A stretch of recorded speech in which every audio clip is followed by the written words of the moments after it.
Hi, I'm going to break down the final play of Game 4 of the 2020 World Series between the Dodgers and the Rays. And I want to point out a couple critical mistakes that were made that could have actually changed the outcome of that last play. And I'm not talking about the errors. I'm talking about the players who were backing up, who were supposed to be backing up the play and were not. And it's very important for anybody who likes baseball, wants to learn more about baseball, or wants to try to be a major leaguer someday. The lesson you'll learn in watching this is you never give up on a play in the middle of a play. Even if you feel you let your team down, if the play is going on, you got to be awake and alert and alive until the play is actually over. So the situation was runners on first and second, 2 outs, bottom of the 9th inning. Dodgers are winning by a run. So in theory, a single will score the runner at second and tie the game, but the runner at first should not get past third base. That's the theory, okay?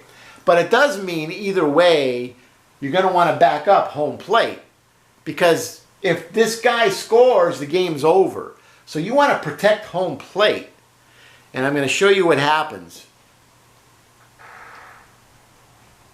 Okay, so this is Kenley Jansen, the pitcher.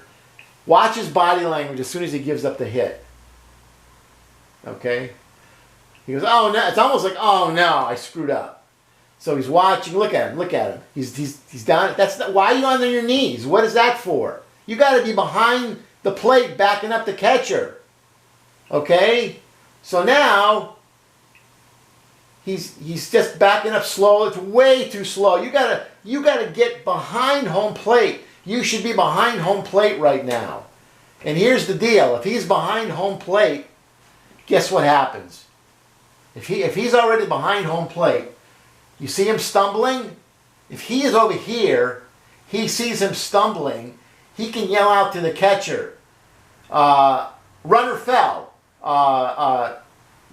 take your time, runner fell. Really, and remember, there's very few people there's like, I think 10 or 15,000 people in the stands. It ain't 50 or 60,000. So your teammates can hear you, okay? So instead of being there, and he doesn't know he's fallen. He's only just staring here. So if he's here, he can look there and he can look at the runner and goes, oh my God, he's coming home. Oh, he tripped. Runner trip. Take your time. Whatever he could yell. So the catcher knows he has a moment. Because what the catcher ends up doing is he doesn't know he's fallen. He thinks this guy is way over here. So what he's going to try to do is catch the ball and do a swipe tag, and there's nobody there because he fell. So in doing the swipe tag, the timing on a swipe tag is so critical, because what you're trying to do, you're actually trying to get your glove moving just before you catch the ball. So as you ensnare the catch, you're already moving, and that makes a big difference. You could be taking off 1 or 2/10 of a second or more. And every 1/10 of a second, that runner is moving 3 to 4 feet. So if you do the swipe tag right, you've cut distance off. But guess what? If the pitcher is here and sees that he's fallen, he can yell to the catcher, take your time. He fell. And I know that sounds crazy or whatever, but that's what you would do. You want to, just like when the teammates will tell the runner, whether you should stand up or slide, coming home. The pitcher could have done the same thing with the catcher, especially when you don't have as many fans in the stands making noise. So now I'm going to play a little bit more. So he tries to take the throw. I'm not exactly sure why he was so far off the base, too, although the catcher was so far from home plate. The catcher should have been by home plate. I don't know why he's over here. As a matter of fact, let's go back and analyze how that happened. Why did the catcher not stay closer to home plate? Well, okay, so he's facing here. He's looking there. He looks there. And he's watching the throw come in. So he's moving over because he thinks, because the throw's offline, but then it got cut off. So I guess that makes sense. But anyway, the swipe tag is what ruined him, because he just did it a moment too soon and he didn't have to. That's the key. And that's this guy's responsibility to try to communicate with the catcher that this runner's nowhere near the plate. Now, this is a 1 in a 10,000 situation. Normally, a runner on first is not going to get that, is not going to go to home on a shallow hit to center field. Especially, it wasn't even a 3-2 pitch. So, it's not even like he was running on contact. So, this is a very rare scenario. But, you can't feel sorry for yourself. That's not the body language you can use in the middle of a play. So, look, he's actually trying to go back to third because he thinks he's caught the ball. He's literally tagging somebody who's not there.